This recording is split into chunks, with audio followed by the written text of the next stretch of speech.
Have you ever watched someone smile while destroying your career? He thought he was winning, but he'd just lit the fuse I'd buried beneath the foundation. One shredded contract, one executive chair, and a revenge they never saw coming. They say power lies in corner offices and stock options. They're wrong. Real power? It's knowing which signatures keep a $43 billion machine breathing, and when you fire the person holding those signatures, well, let's just say I didn't need to lift a finger to watch their empire burn. My name is Lauren Hayes, and for 15 years, I've been the invisible foundation holding NovaCore Solutions together. 42 years old, divorced, no kids, just me and 43 federal licenses that keep this mid-tier biotech company in Ridgeview, Illinois, from becoming a very expensive pile of lawsuits. That Monday morning started like any other. Coffee at 6:30, emails by 7, first compliance review by 8, then the announcement dropped into our Slack channel like a grenade. Please welcome Ethan Cole, our new Chief Optimization Officer. I'd seen his type before, 31, MBA from Wharton. Probably still had his fraternity paddle mounted above his home office, the kind who threw around phrases like disruptive innovation and paradigm shift while secretly Googling what our company actually did. The all-hands Zoom call started at 9 sharp. Ethan's face filled my screen, sharp jawline, calculated stubble, the kind of smile that belonged on a shark documentary. I'm thrilled to be here at NovaCore, he began, his voice dripping with false enthusiasm. Over the next few weeks, I'll be streamlining operations and identifying opportunities to revolutionize our processes. Revolutionize. There it was, the word that meant half of us would be gone by Christmas. His eyes swept across the gallery view of faces, pausing when they landed on mine. Something flickered there. Recognition? No. Assessment. Like a predator cataloging the weakest in the herd. I'll be meeting with each department head individually, Ethan continued. We need to evaluate where we can optimize our human capital allocation. Human capital, not people, not employees, capital to be allocated or deallocated. Sarah from marketing unmuted herself. Will this affect our current project timelines? Ethan's smile widened. Great question. Sarah, everything's on the table. We need to ask ourselves, are we being truly agile? Are we embracing synergistic workflows? I minimized the meeting and opened my file system.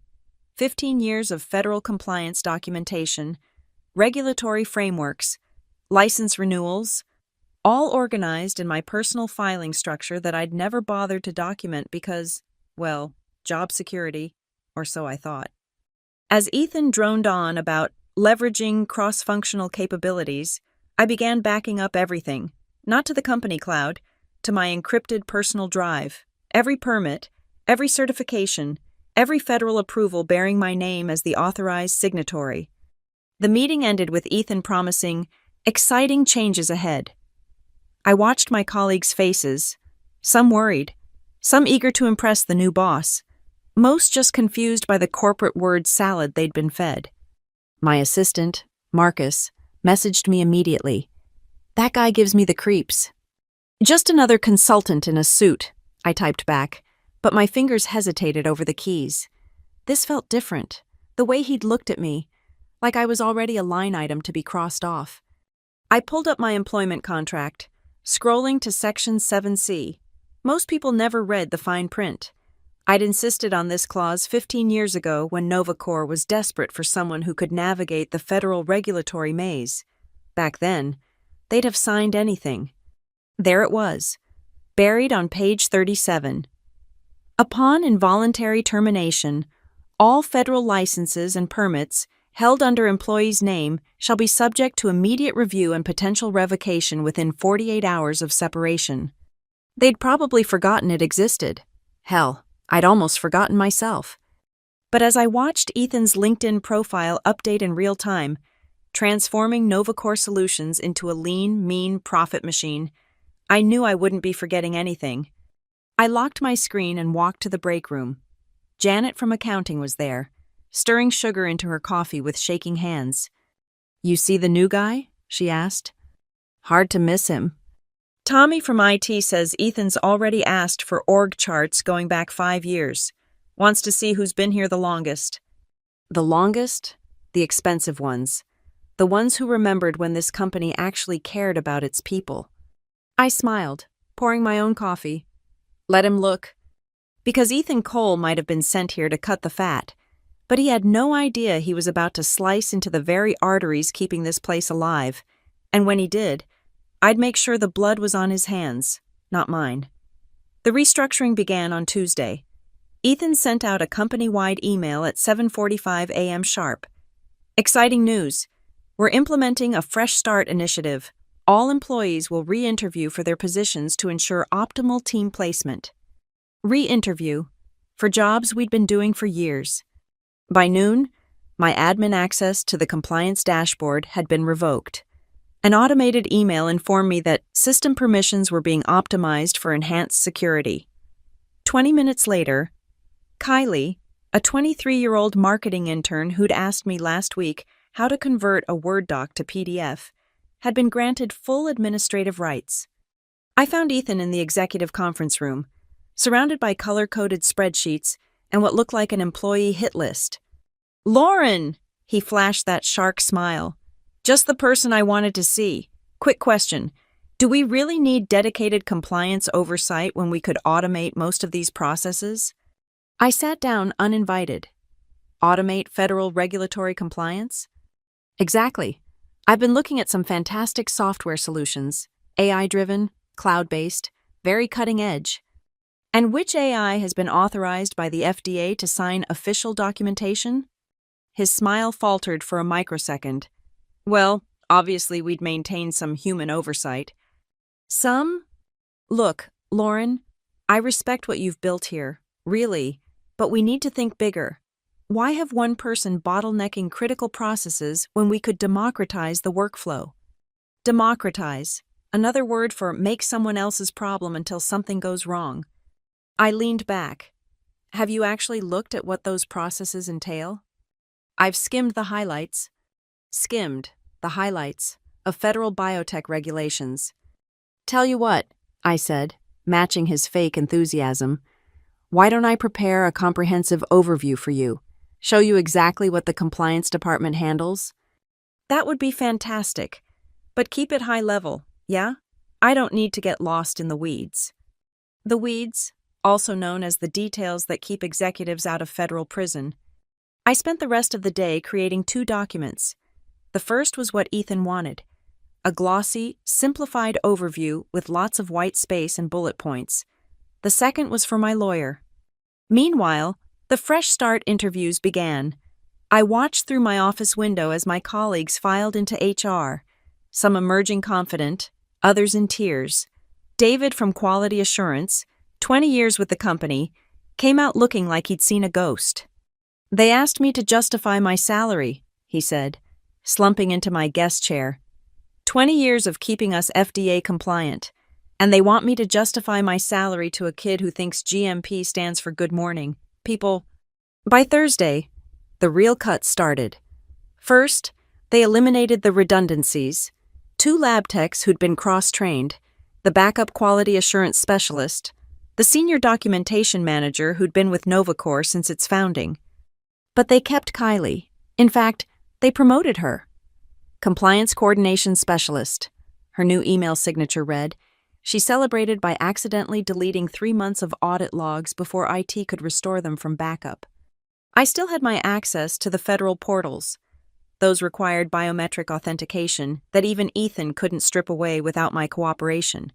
So every evening, I logged in, updated a few forms, renewed a permit here and there, and carefully documented every single action in my personal files.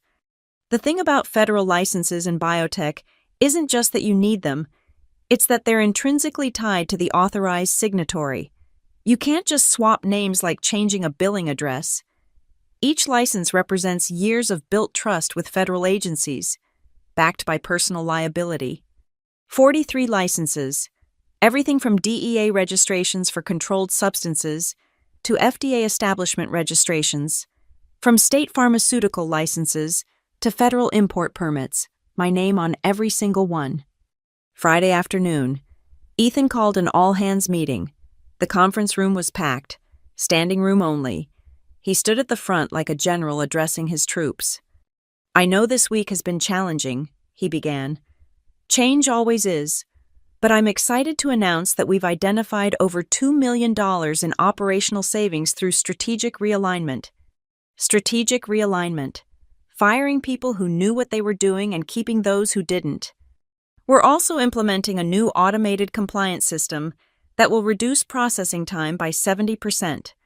Janet from accounting raised her hand. "Who's going to oversee the automated system?" "Our newly promoted compliance coordination specialist, Kylie Martinez." Kylie waved enthusiastically from the back of the room. Several people exchanged glances. Just last month, she'd tried to ship biological samples via regular mail because FedEx was too complicated. That's when I knew this wasn't about efficiency or optimization. This was about control. Ethan wanted yes people, and I was decidedly a no person. I spent the weekend at my attorney's office, reviewing every line of my employment contract. Section 7C was ironclad. Legal had confirmed it twice. "You sure you want to play this card?" my lawyer asked. I thought about David, about Janet, about all the people who'd built this company only to be discarded like outdated equipment. "They want to optimize?" I said. "Let me show them what optimal really looks like." The following week, Ethan's assault shifted from subtle to savage. Monday morning, I found my reserved parking spot had been reassigned to Kylie. My nameplate had been removed from my office door. Small humiliations designed to make me quit. But I didn't quit. I smiled. I nodded. I played the part of the defeated middle manager watching her empire crumble. "Lauren, quick favor?" Ethan appeared in my doorway Tuesday afternoon, his tone dripping condescension. "Kylie needs help understanding some of the compliance protocols. Would you mind giving her a hand?" I found Kylie in the conference room, surrounded by binders she'd pulled from my office. My meticulously organized federal filing system had been reduced to chaos. Papers scattered across the table like someone had detonated a bureaucratic bomb. "Oh my God. Lauren, thank goodness." She looked near tears. "Ethan wants me to create a new filing system, but I don't understand any of these acronyms. What's a DEA Form 222? "That's for ordering controlled substances." "We have controlled substances?" I spent 3 hours explaining basics that should have taken 3 years to properly understand. Kylie took notes on her iPad, occasionally taking selfies with the boring paperwork for her Instagram story. That evening, I drove to a small notary office above a nail salon on the outskirts of town. The notary, an elderly woman named Mrs. Nguyen, watched as I signed document after document. "Lot of paperwork," she commented. "Insurance," I replied. She stamped the final page of my voluntary license surrender authorization, unsigned, but ready, a loaded gun with the safety on. Wednesday brought a new torture. Ethan scheduled me for optimization sessions, where I had to present each of my daily tasks and justify why they couldn't be automated or outsourced. He sat across from me, typing notes on his laptop, occasionally smirking. "So you spend 2 hours every week reviewing DEA logs?" "Federal requirement. Monthly audits can result in—" Right. But couldn't Kylie handle that?"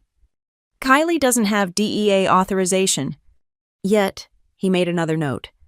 "What about these FDA correspondence reviews?" "Those require someone with experience. Yes, you've mentioned, but experience can be gained, can't it?" By Thursday, the office whispers had turned into open mockery.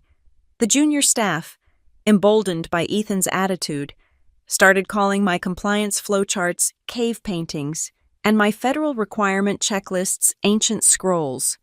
"Maybe we should frame them," Bradley from sales joked, holding up one of my process documents. "Put them in a museum. Here lies the old way of doing things." Everyone laughed. Even Marcus, my assistant, managed a weak smile. He needed this job. They all did. I continued backing up everything, not just files now, emails, meeting recordings, every shred of evidence that might matter later. My personal cloud storage swelled with 15 years of institutional knowledge that existed nowhere else. The FDA called Thursday afternoon. A routine question about our latest biological sample submission. I handled it, as always, but made sure to document that Kylie had been unavailable when they called. Everything okay? Ethan asked, popping into my office afterward. Just the FDA. Routine inquiry about our BLA 4437 submission. His face went blank. Our what? Biologics license application, for the new synthesis process. Right, of course. He clearly had no idea what I was talking about. Well, make sure Kylie's looped in for next time. Certainly, though they specifically asked for the authorized signatory. Authorized? His eyes narrowed. That can be changed, right? Of course. It's just a simple matter of filing Forms 3500A through 3500G, scheduling an in-person verification meeting with the Federal Review Board, undergoing the standard 6-month probationary period, and assuming personal liability for all previous submissions under the original signatory's tenure. His smile tightened. 6 months? Minimum, assuming no complications. That night, I organized my files one last time.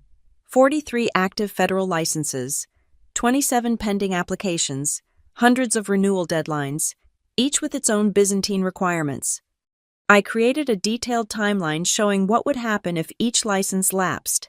The DEA registrations would invalidate first, within 48 hours. Without those, no controlled substances could be ordered or stored legally. The FDA establishment licenses would follow within 72 hours. Then the state permits would cascade like dominoes. I printed one copy of the timeline, sealed it in an envelope, and addressed it to Gregory Vaughn, CEO of Novacor Solutions, but I didn't send it, not yet. Friday morning, I arrived to find my office locks had been changed. A sticky note on the door read, CHR. The trap was set. Now all I had to do was wait for them to step into it. I gathered my personal items, a few photos, my coffee mug, the potted succulent that had somehow survived 15 years of fluorescent lights.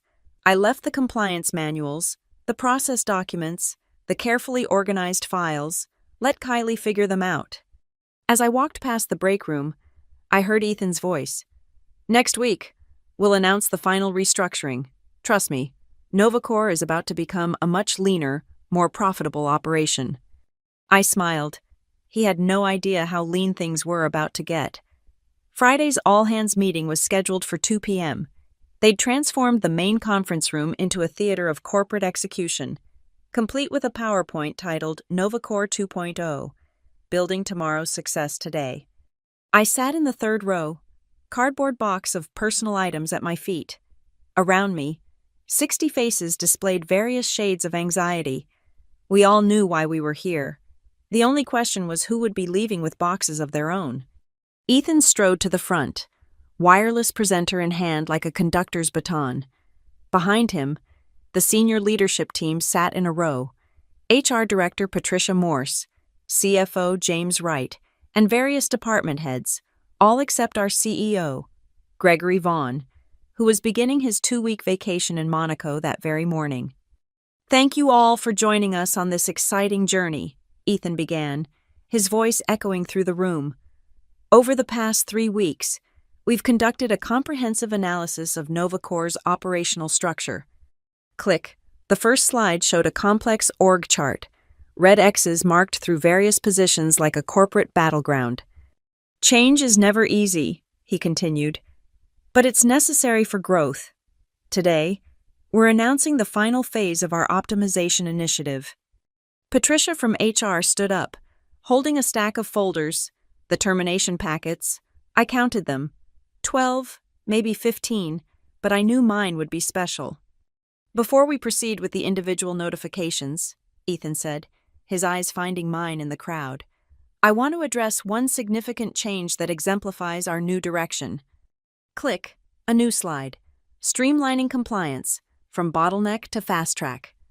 For too long, our compliance department has operated like a medieval fiefdom, with processes that belong in a museum. Today, that changes. A few nervous chuckles rippled through the room. Kylie, sitting in the front row, beamed like a pageant winner. "Lauren Hayes," Ethan announced, his voice carrying the weight of practiced authority. "Your position has been eliminated." The words hung in the air like a guillotine blade. 60 heads turned to stare at me, some sympathetic, others relieved it wasn't them, a few openly satisfied. I stood slowly, picking up my box. "I understand." "Patricia will have your exit paperwork," Ethan continued, already dismissing me. "We thank you for your service and wish you the best in your future endeavors." I walked to the front of the room, each step measured and calm. Patricia handed me a manila folder, my severance package, no doubt insultingly minimal. I opened it right there, in front of everyone, and pulled out the termination agreement. "I'll need a pen," I said. Patricia fumbled for one. The room watched in uncomfortable silence as I signed my name with a steady hand. Lauren Hayes. Date, time, 2:23 p.m. What they didn't see was the small smile playing at the corners of my mouth. With that signature, I'd just started a 48-hour countdown. Section 7C was now in effect. "So efficient," Ethan said, his tone mocking.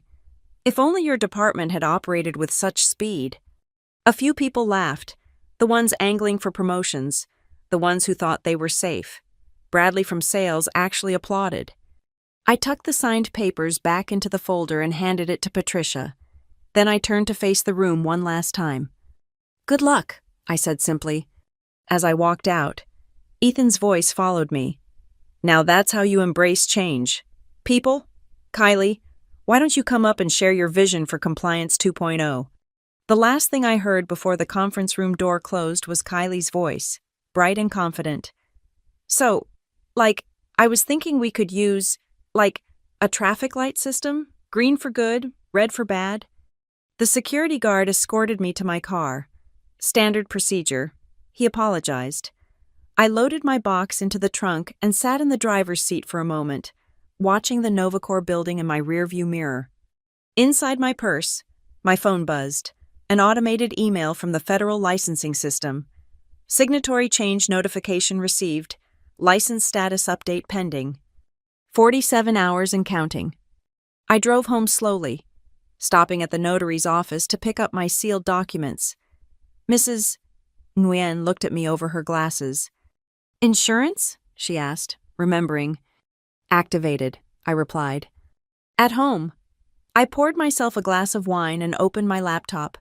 The compliance dashboard, the real one, not the simplified version Kylie had access to, showed all green lights, for now. I composed one email, scheduled to send Monday morning at 9 a.m. sharp. 2. Gregory Vaughn. Urgent compliance matter. Greg. By the time you read this, Novacor's federal operating licenses will have been in terminated status for over 60 hours. Attached is the timeline I prepared showing the cascade effect. Your optimization expert eliminated the person. He forgot about the liability. All 43 federal licenses were registered under my personal authorization, per Section 7C of my employment contract. Involuntary termination triggers immediate license review and revocation. The clock started at 2:23 p.m. on Friday. Best regards, Lauren Hayes, former Director of Compliance. I attached the timeline, the contract clause, and screenshots of the federal notification system. Then I closed my laptop, picked up my wine, and waited for Monday's fireworks. They wanted to eliminate bottlenecks? They were about to discover what happens when you remove the cork from a bottle of champagne. Everything explodes outward, and you can never put it back. Monday morning arrived like a tsunami hitting an unprepared coast. I woke at 7 a.m., made coffee, and opened my laptop to watch the disaster unfold in real time. My phone, strategically left on silent, showed 37 missed calls by 7:30. The first domino fell at 8:17 a.m. An automated email from the DEA. Registration number RDEO 442847 has been terminated due to signatory authorization lapse. All controlled substance ordering privileges suspended immediately.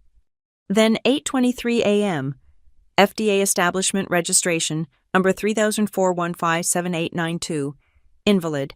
Manufacturing authorization revoked pending re-registration. 8:31 a.m. Illinois State Pharmaceutical License, NAR-IL, 2019-4475, inactive, distribution permissions terminated. By 9 a.m., my scheduled email to Gregory had sent, and the federal notification system had generated 43 separate termination notices, each one copied to Novacore's registered compliance email, the one that now went to Kylie's inbox. My phone screen lit up. Marcus calling, then Patricia from HR, then James Wright, the CFO. I let them all go to voicemail. At 9:45 a.m., the first real-world impact hit. I pulled up Novacore's internal Slack on my personal laptop. They'd forgotten to revoke my access, probably because Kylie didn't know it existed. The operations channel was in meltdown. Urgent. Med Supply Corp rejected our entire shipment. Says our DEA registration is invalid. What do you mean we can't receive the Vienna samples? We've been waiting 6 weeks. Just got off the phone with the FDA. They won't process our supplemental application without valid establishment credentials. Where's Kylie? She's not answering her phone. Has anyone called Lauren? Ethan said not to contact terminated employees. The finance channel was even better. Jenkins Pharma just canceled their $12.8 million order. Legal says we're in breach of contract. How are we in breach? No valid federal licenses equals no legal ability to fulfill pharmaceutical orders. Can't we just update the licenses? With whose authorization? By 10:30 a.m., Ethan had called an emergency meeting. Someone was live blogging it in the company announcements channel. Ethan says this is just a minor administrative hiccup. He's asking why we can't just put someone else's name on the licenses. Someone just explained it takes 6 months minimum to transfer federal authorizations. Ethan's face just went white. Now he's yelling at Kylie. Kylie is crying.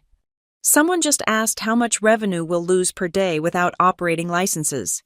CFO says approximately $800,000 per day. Ethan just threw his laptop.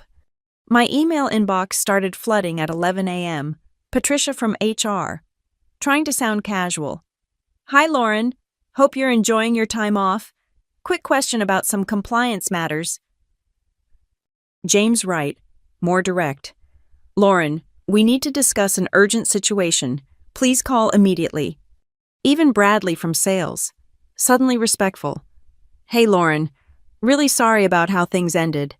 Wonder if you might have a few minutes to chat. But the best email came at 11:47 a.m. from Ethan himself. Lauren. There seems to be some confusion regarding the transition of compliance responsibilities. I'm confident we can resolve this professionally. Please contact me at your earliest convenience. Ethan Cole, Chief Optimization Officer. I screenshotted that one. Some confusion, like accidentally setting your own house on fire and calling it a minor heating issue. The Slack channels grew more frantic as the day progressed.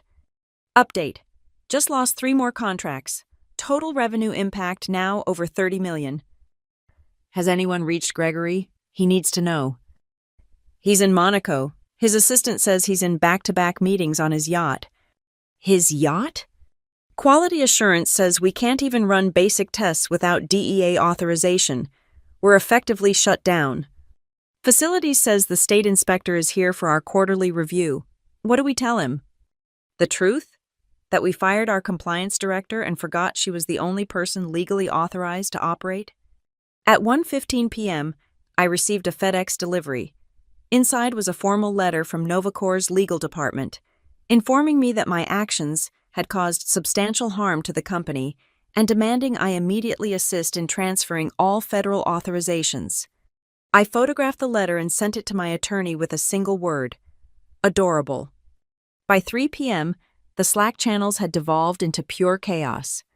FDA just issued a formal warning letter. We have 48 hours to respond or face potential criminal charges. Criminal charges? Federal violations. Something about knowingly operating without proper authorization. But we didn't know. Ignorance isn't a defense. That's why we had a compliance director. Had. Kylie just quit, sent her resignation from the parking lot.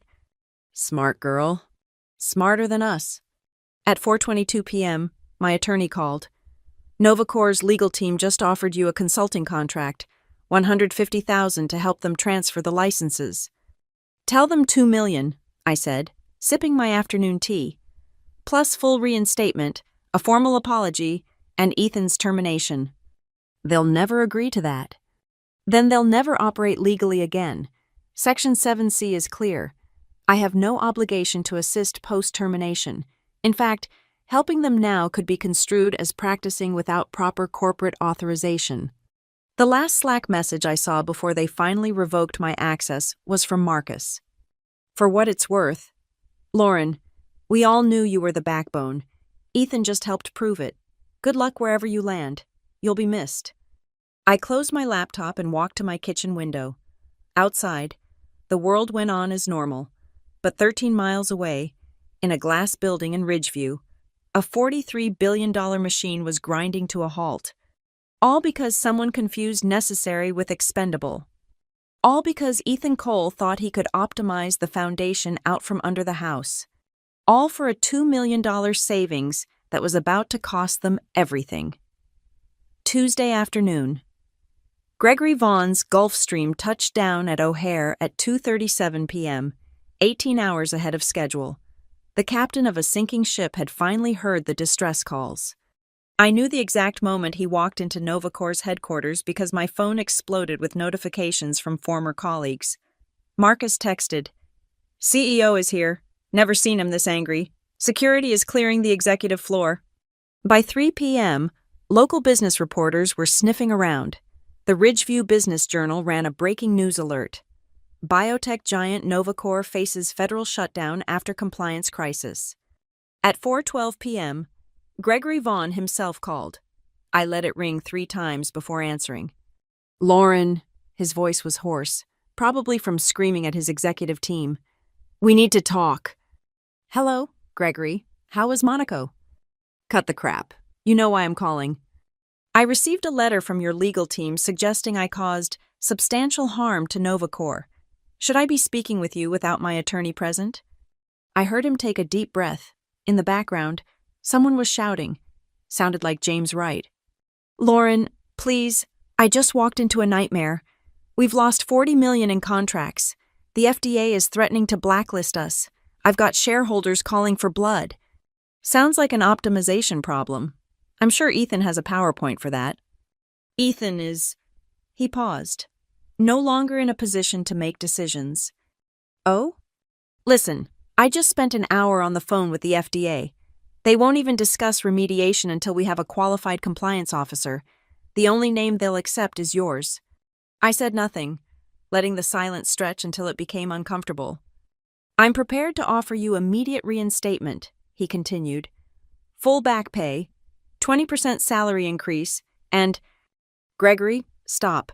I'm not interested in negotiating over the phone. If you want to have a serious conversation, we can meet tomorrow, my attorney's office, 10 a.m. "Your attorney's? Jesus Christ. Lauren, the company is hemorrhaging $800,000 a day. Actually, it's probably over $1 million now. The European contracts have penalty clauses for non-delivery." More shouting in the background. Someone yelled, "The Illinois State Board just issued a cease and desist." "Tomorrow, 10 a.m., I repeated. "Bring your checkbook." I hung up and turned off my phone. That evening, the local news picked up the story. Novacore Solutions suspends operations amid federal compliance crisis. They showed footage of trucks being turned away from the loading dock, employees leaving the building with boxes. My neighbor knocked on my door around 8 p.m. "Hey, isn't that your company on the news?" "Former company," I corrected. "What happened?" "They decided they didn't need their foundation. Turns out, buildings fall down without those." Wednesday morning, I dressed carefully, professional but powerful, the kind of outfit that said, "I hold all the cards," without speaking a word. My attorney's conference room was packed by 9:45 a.m. Gregory had brought his entire crisis team, legal counsel, head of HR, board representative, and a pale-looking James Wright who kept checking his phone and wincing. Notably absent, Ethan Cole. "Where's your optimization expert?" I asked, taking my seat. Gregory's jaw tightened. "Mr. Cole's employment has been terminated." "When?" "6:43 this morning. The board made it a condition of their continued confidence." I nodded slowly. "And what else is the board asking for?" "Your immediate return," the board representative said. She was an older woman with steel gray hair and no patience for bullshit. "At whatever price necessary." "Whatever price?" I looked at my attorney, who slid a prepared document across the table. "Then let's discuss terms." They read through my demands in silence. I watched Gregory's face cycle through disbelief, anger, and finally resignation as he reached the numbers. "3 million signing bonus," he choked out. "Consider it a optimization reversal fee, plus full retroactive vesting of my pension, restoration of all previous benefits, and a written guarantee of operational autonomy. No one touches compliance without my express approval." "This is extortion," their legal counsel sputtered. "No," I said calmly. "Extortion would be if I demanded payment to transfer the licenses. I'm under no legal obligation to do that. This is an employment negotiation. You need a compliance director. I happen to be available. Supply and demand." "At these prices," James Wright started. "At these prices, you'll be operational by Friday," I interrupted. "Continue negotiating, and it'll be Monday, maybe Tuesday. How much is that worth? Another 5 million? 10? The board representative leaned forward. "If we agree to these terms, how quickly can you restore our federal status?"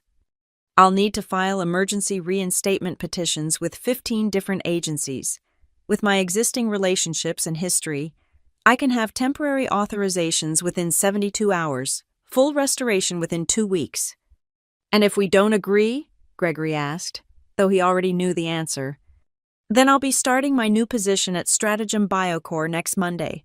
I'm sure they'd love to know why Novacore's contracts are suddenly available for acquisition." The room went silent. Through the window, I could see downtown Ridgeview bustling with its usual morning energy.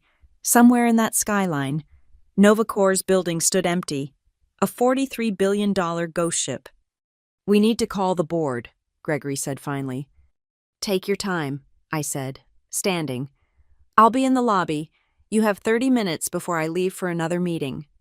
It took them 22 minutes. Gregory emerged, looking like he'd aged 5 years in less than a week. "We accept your terms," he said simply. I smiled. "I'll need that in writing. And Gregory, make sure the announcement includes a full explanation of why I'm being brought back. I want every employee to understand that compliance isn't optional, it's existential." He nodded, defeated. "Anything else?" "Yes, I want Ethan's office. The corner one with the view of the lake." That's the executive suite." "I know," I extended my hand. "Pleasure doing business with you. Gregory, I'll see you Monday morning." As I walked out of the building, my phone buzzed with a text from Marcus. "Holy shit, did you just become the highest paid compliance director in Illinois history?" I typed back, "No, I became the most necessary." 3 days after signing my new contract, I sat in Ethan's former office, my office now, and opened the company-wide email that had just gone out from Gregory Vaughn himself. "Team, I want to personally apologize for the crisis we faced this week. In our rush to optimize, we lost sight of what makes Novacore function, the expertise and dedication of our people. Effective immediately, Lauren Hayes returns as Senior Vice President of Compliance and Regulatory Affairs, reporting directly to me. Her swift action has already restored 60% of our federal authorizations, with full restoration expected within days. Let this serve as a lesson. There is no algorithm for experience, no shortcut for expertise, no optimization for trust built over years with federal agencies. We are fortunate that Ms. Hayes has agreed to return despite our grave miscalculation. I expect everyone to provide her full support and cooperation.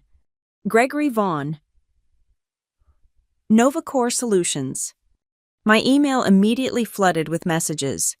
Former colleagues welcoming me back, department heads requesting meetings, and more than a few apologies from people who'd laughed at my cave paintings just 2 weeks ago. But the email I savored most finished at 11:43 a.m.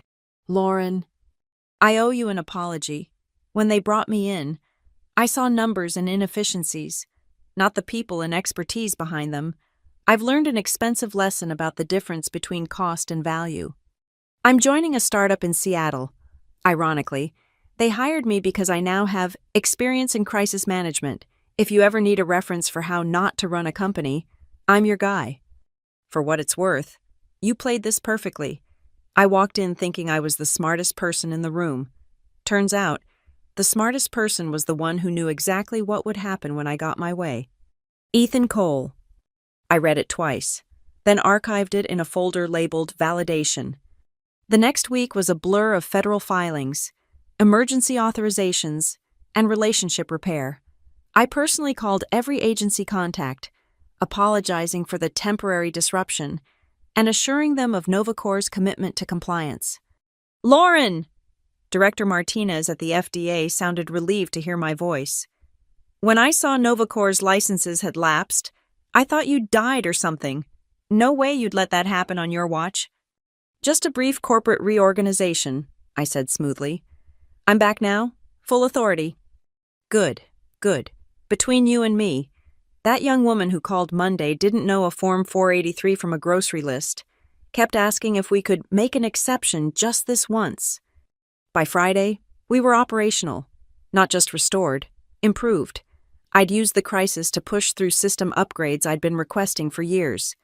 Dual authorization protocols, automated renewal alerts, a compliance dashboard that even Kylie could understand, though she'd relocated to her parents' house in Michigan, according to LinkedIn. Marcus stopped by my office that afternoon, carrying a bottle of champagne. The lab just received their first controlled substance shipment since the shutdown. Dr. Peterson actually cried. We popped the cork, carefully, controlled, not letting anything explode unexpectedly. Can I ask you something? Marcus said, pouring 2 glasses. Did you plan this from the beginning? I took a sip before answering. I planned for the possibility, when you've been in compliance long enough, you learn to see vulnerabilities. Section 7C was insurance I hoped never to use. But when Ethan showed up, I recognized the type. The kind who thinks experience is just inefficiency that hasn't been optimized yet. So yes, I prepared for the worst while hoping for the best. And the best was that someone in leadership would recognize his stupidity before it was too late. But Gregory was on his yacht. The board was looking at quarterlies, and nobody wanted to challenge the golden boy with the MBA and the PowerPoints. Marcus shook his head. 43 million in losses. Ethan's salary for 100 years. 143 years, I corrected. I did the math. We clinked glasses again as the sunset painted Lake Michigan gold through my new corner windows. The same view Ethan had enjoyed for exactly 24 days. You know what the really stupid thing is? Marcus asked. If he'd just talked to you, actually listened instead of assuming he knew better, then he wouldn't have been Ethan Cole, optimizer extraordinaire, and I'd still be in my old office, making 1/3 of my current salary, watching them hire the next boy wonder to revolutionize what doesn't need revolutionizing. So really, we should thank him? I smiled. Let's not go that far. But yes, in a way, Ethan Cole gave me the greatest gift possible. He showed everyone exactly what I was worth. Not my salary, my worth. My phone buzzed with a LinkedIn notification. 15 connection requests, all from compliance directors at other companies. The message was always the same. Heard about what happened at Novacor. Incredible. Would love to connect. Word spreads fast in our industry. By Monday, I'd have 3 speaking invitations for compliance conferences, 2 board positions offered, and a standing invitation to lunch from the CEO of Stratagem Biocore, just in case. But I wasn't going anywhere, not anymore. Novacor had learned its lesson, and I'd made sure the contract made it impossible for them to forget. operational autonomy, direct report to the CEO, and a lovely clause requiring 18 months' notice and board approval for any termination. They wanted optimization? I'd given them the ultimate optimization, making myself irreplaceable and making sure everyone knew it. As Marcus left and I sat alone in my executive suite, I pulled out the one item I'd saved from Ethan's desk, his nameplate. Ethan Cole, Chief Optimization Officer. I turned it over. On the back, I'd had it engraved. Optimized out of existence in 24 days. It would make a perfect paperweight. A daily reminder that sometimes the most expensive cost-cutting measure is thinking people don't matter. The compliance dashboard glowed all green on my screen. 43 federal licenses, active and compliant. Just another day at the office, my office, the one I'd earned not by playing politics or presenting PowerPoints, but by being exactly what I'd always been, necessary. 2 months later, I stood before the floor-to-ceiling windows of my corner office, watching the sunrise paint Lake Michigan in shades of amber and gold. My LinkedIn notification showed another update I'd been waiting to see. Excited to announce my new role as Director of Regulatory Affairs at Stratagem Biocore. Looking forward to building something amazing with this innovative team. New beginnings had biotech life. The smiling profile photo belonged to Lauren Hayes, not me, another Lauren Hayes. The one from Boston who'd been courted by Stratagem after they heard about the NovaCore incident. My reputation had become industry legend, spawning what recruiters now called the compliance revolution, a sudden realization across biotech that maybe, just maybe, the people keeping you legal were worth more than a line item on a spreadsheet. My phone buzzed. A text from Gregory. Just saw Stratagem's announcement. That could have been you? Yes, I typed back. For half what I'm making here. Point taken. Board meeting in an hour. You're presenting the new compliance infrastructure plan? Already in your inbox. All green lights, as always. I turned back to my desk, where Ethan's nameplate still served as my paperweight, holding down a stack of federal approval letters. Each one represented another barrier between NovaCore and corporate stupidity. The best revenge isn't always leaving. Sometimes it's staying and making them pay, literally, for their mistakes. My salary might have tripled, but NovaCore's valuation had increased by 20% once investors learned about our bulletproof compliance infrastructure and the woman who turned corporate crisis into competitive advantage. Marcus knocked and entered with coffee. He'd been promoted to Compliance Operations Manager, part of my expanded team of 12. "Did you see Ethan's LinkedIn?" he asked, grinning. "No, what now?" "He's writing a book, The Optimization Trap, How I Nearly Destroyed a Fortune 500 Company in 30 Days. I nearly spit out my coffee. "He's not. Chapter 1 is called The Woman I Should Have Listened to. I shit you not." We both laughed, but there was truth in the absurdity. Ethan had become an accidental prophet, traveling the speaking circuit warning other companies about the danger of cutting without understanding. His TED Talk, the $1 million meeting I never had gone viral in business circles. "At least he learned," I said. "Eventually, expensively, but yeah." My computer chimed with an email from the FDA. Another approval. Another green light. Another day of NovaCore operating smoothly because someone understood that regulations weren't obstacles. They were architecture. I thought about that Friday afternoon 2 months ago, walking out with my cardboard box while Ethan preened about optimization. He'd thought he was writing my ending. Instead, he'd authored his own corporate obituary and ghost-written my success story. The foundation metaphor had become my signature. Every speaking engagement, every conference keynote, I'd end with the same line. "You can renovate the walls, upgrade the windows, even rebuild the roof, but pull out the foundation, and all you have left is rubble and regret." As 10 a.m. approached and the board meeting loomed, I straightened Ethan's nameplate one final time.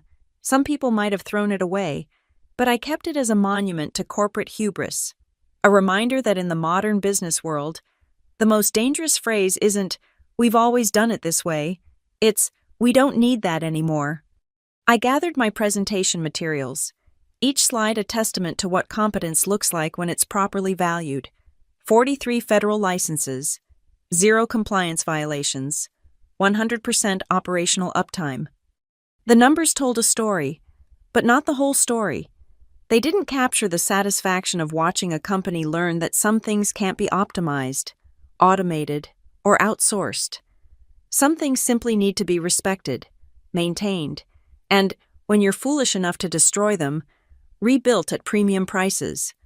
My reflection in the window showed a woman who'd won without throwing a punch, conquered without attacking, and destroyed her enemy by simply letting him succeed.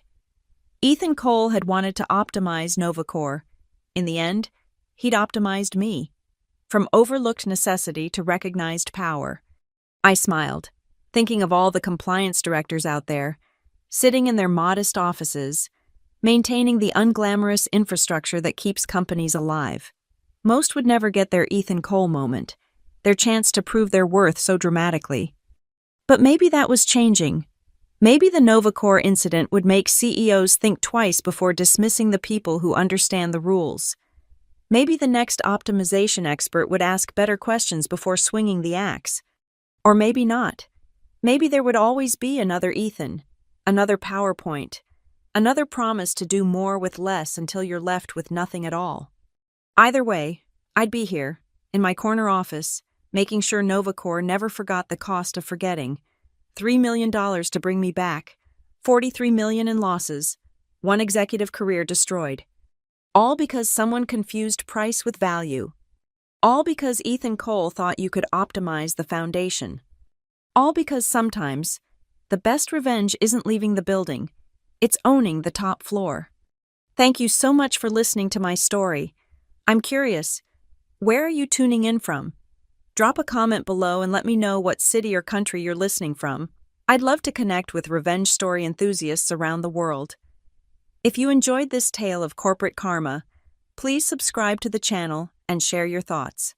Have you ever witnessed a workplace bully get their comeuppance? I'd love to hear your stories in the comments.